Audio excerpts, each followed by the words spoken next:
موجودہ ملک کے حالات کا ذمہ دار آپ کسے ٹھہراتے ہیں؟ ظاہر ہے کہ جن کے ہاتھ میں قلم ہے، جن کے ہاتھ میں کرسی ہے، جن کے ہاتھ اختیارات ہیں، وہی ذمہ دار ہیں۔ آپ ایک ایسے با اختیار شخص کے بہت قریب تھے جو آج کل زیر عتاب ہے، آپ کے اوپر تو کوئی عتاب نہیں آیا ان کی وجہ سے؟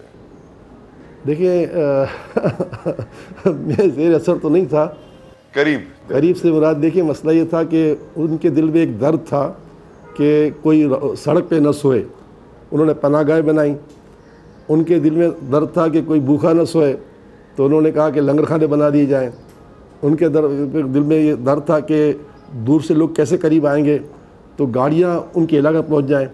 تو ان کے پاس اور کوئی سہارا ایسا نہیں تھا کہ جن کا اتنا اچھا ماضی ہو۔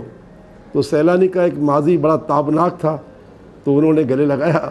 ثانیہ نشتر صاحبہ ہمارے پاس جب آئی تو وہ حیران و ششدر رہ گئی کہ یار تم لوگ کیا ہو۔ تو وہ ظاہر ان کی معاون تھی احساس پروگرام کی۔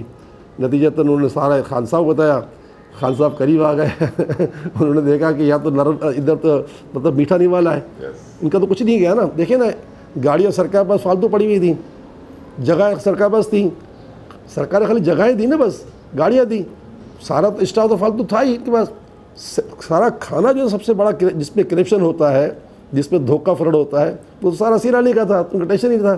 کچھ اور بھی صاحب نصیب شامل ہو گئے، تو الحمدللہ وہ آج تک چلتا رہا۔ جب پی ڈی ایم کی حکومت آئی تو انہوں نے شور بچایا کہ اس کو بند کرو، پتہ چلا کہ بند کرنے میں تو کچھ نہیں، ہمارا تو کچھ جائز نہیں ہے، کیوں بند کریں۔ نتیجتاً مفتاح اسماعیل صاحب نے انٹرویو دے دیا امریکہ میں جیو کو کہ بھائی یہ تو ادارہ خان صاحب کا تو تھا ہی نہیں، یہ تو چلیے سیلانی رہا تھا، تو ہم کیوں بند کریں گے۔